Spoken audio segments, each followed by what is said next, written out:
Have you ever wondered what it would feel like to face life's storms with a resilience that keeps you steady, no matter how fierce the winds blow? Imagine your resilience as a sturdy ship on a turbulent sea, its sails woven with the threads of temperance, guiding you through crashing waves with balance and strength. Welcome to Aristo Soul, where we're diving into Aristotle's ancient wisdom to uncover 6 ways to build resilience with Aristotelian temperance. Over 2,300 years ago, Aristotle taught that temperance, the art of moderation and self-control, could anchor us in the face of adversity. And today, we'll explore how this virtue can help you build a resilience that weathers any challenge. This isn't just about enduring hardship, it's about thriving through it, using temperance to steady your ship and sail toward a life of purpose and calm. We'll walk through 6 practical ways to cultivate this resilience, each one a new thread in your sail, drawing from Aristotle's philosophy to guide us. And here's the key, stick with me until the end because the 6th way is the most impactful. The one that will tie it all together and set your resilience soaring on the strongest winds. So grab a warm drink, settle in, and let's set sail on this journey together, ready to build a resilience that lasts. Let's begin with the first way to build resilience. Mastering emotional balance through mindful moderation. Life's storms often stir up intense emotions, anger, fear, or sadness, that can capsize our ship if we let them run wild.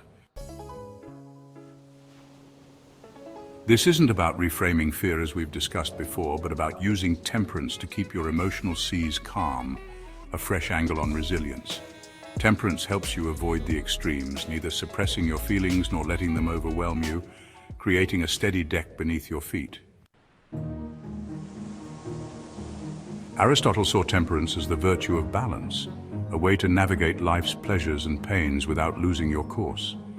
He said, temperance is a mean with regard to pleasures, from the Nicomachean Ethics, Book 3, suggesting that moderation in our emotional responses builds a resilience that endures.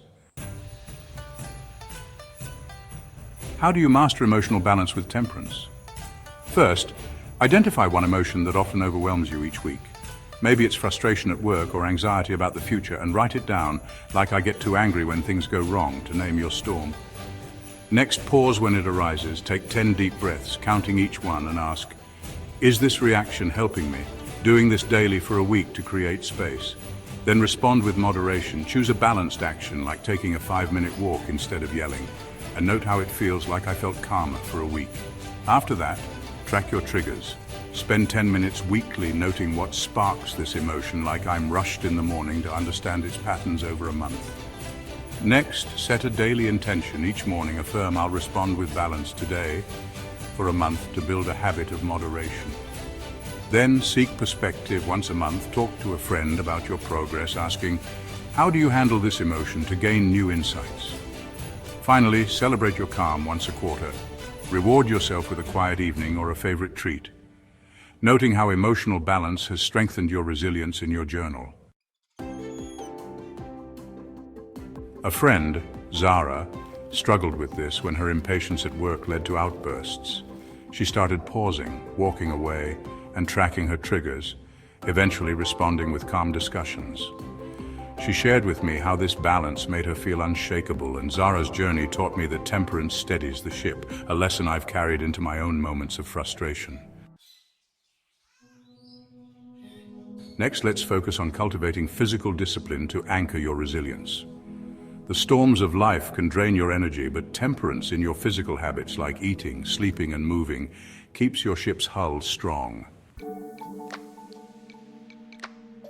This isn't about resilience through small actions, as we've covered, but about using moderation to sustain your body's strength, a new perspective on endurance. Physical discipline ensures you're not overindulging or neglecting your needs, creating a foundation for resilience that lasts.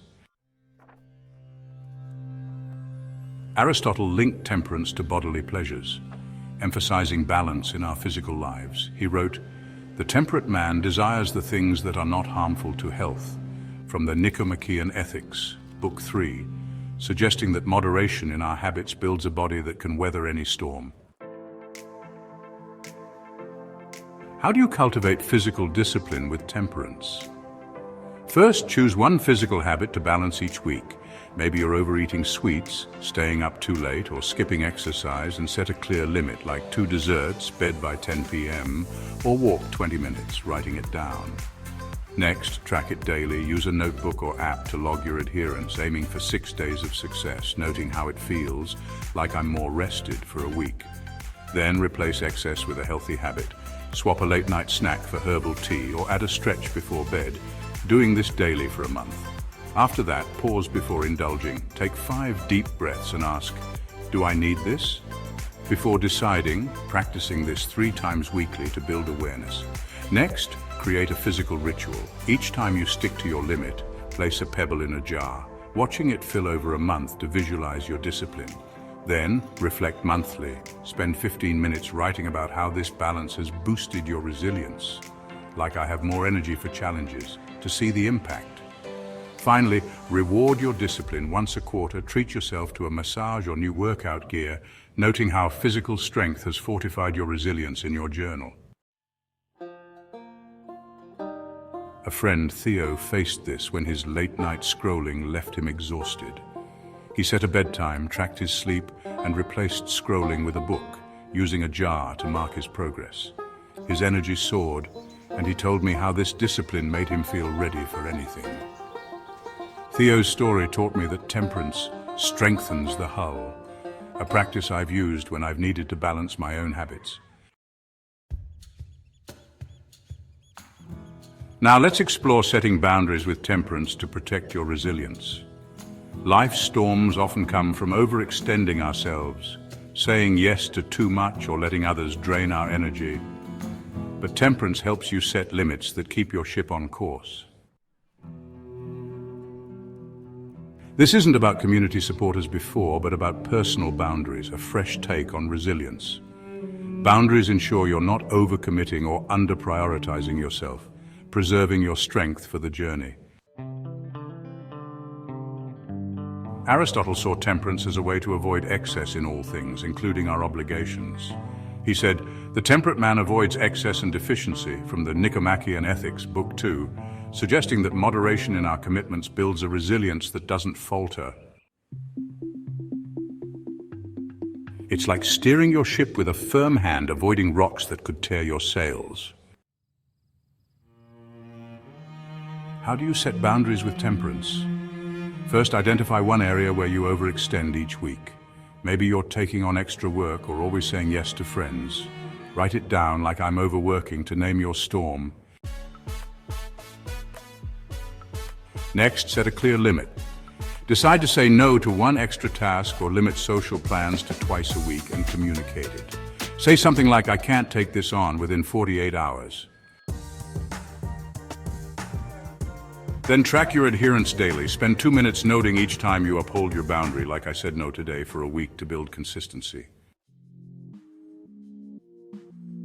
After that, reflect on the impact. Spend 10 minutes weekly writing about how it feels, like I have more time for myself, to see the benefit over a month. Next, practice self-compassion. When you slip, affirm, "I'm learning balance" 3 times, doing this weekly to ease guilt. Then seek support. Once a month, ask a friend, "How do you set boundaries?" to gain new strategies and reinforce your habit. Finally, celebrate your limits. Once a quarter, mark your progress with a relaxing day. Note how boundaries have strengthened your resilience in your journal. This boundary-focused resilience is distinct from past methods. A friend, Elise, struggled with this when she overcommitted to family events, leaving her drained. She set limits, tracked her nose, and reflected on the freedom it brought, eventually feeling more resilient. Elise's journey taught me that temperance steers the ship, a lesson I've applied in my own overcommitted moments. And here we are. If you're enjoying this journey so far, please hit that like button and subscribe. It means the world to me to keep bringing you these lessons, and I'd love to have you along for more. Let's keep going. Let's move to practicing gratitude with temperance to nurture your resilience. Storms can make us focus on what's wrong, but gratitude shifts our gaze to what's steady, and temperance ensures we don't overdo it with forced positivity. This isn't about visualization as before, but about balanced gratitude, a new angle on resilience. Gratitude keeps your ship's compass pointed toward hope, while temperance ensures it's genuine, not excessive. Aristotle linked temperance to a balanced appreciation of life's goods, avoiding ingratitude or excess. He said the temperate man is also grateful for what he has, from the Nicomachean Ethics, Book 4, suggesting that moderation in gratitude builds a resilience that endures. It's like adjusting your sails to catch a steady breeze, keeping your ship moving forward. How do you practice gratitude with temperance?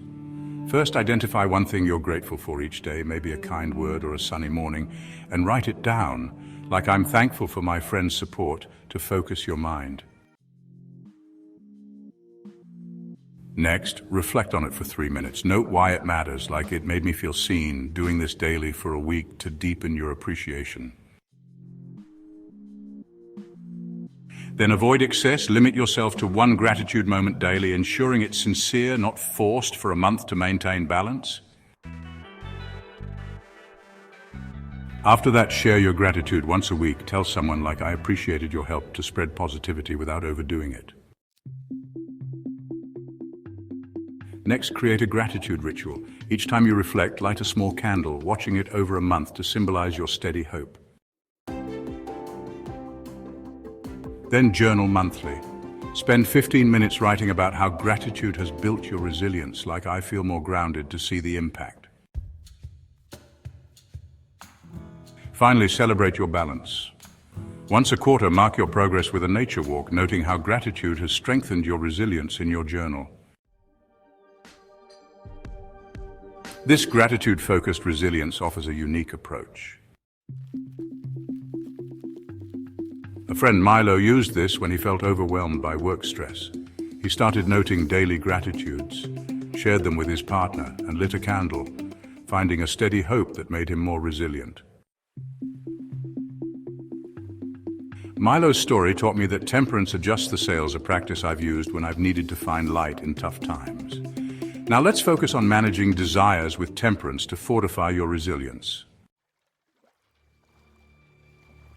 Desires for success, comfort, or approval can pull your ship off course, but temperance helps you steer with clarity, ensuring you don't chase too much or too little. This isn't about physical discipline as before, but about inner desires, a fresh perspective on resilience. Managing desires keeps your focus on what truly matters, building a resilience that doesn't waver. Aristotle saw temperance as a way to moderate our wants, keeping us aligned with virtue. He said, "The temperate man desires what is noble, not what is excessive," from the Nicomachean Ethics, Book 3, suggesting that balanced desires create a steady resilience. It's like navigating your ship with a clear map, avoiding distractions that could lead you astray. How do you manage desires with temperance? First, identify one desire that pulls you off course each week, maybe craving constant validation or overworking for success, and write it down, like I want too much approval, to name your distraction. Next, set a limit. Decide to seek validation once a day or work only 8 hours, and stick to it, tracking your adherence for a week.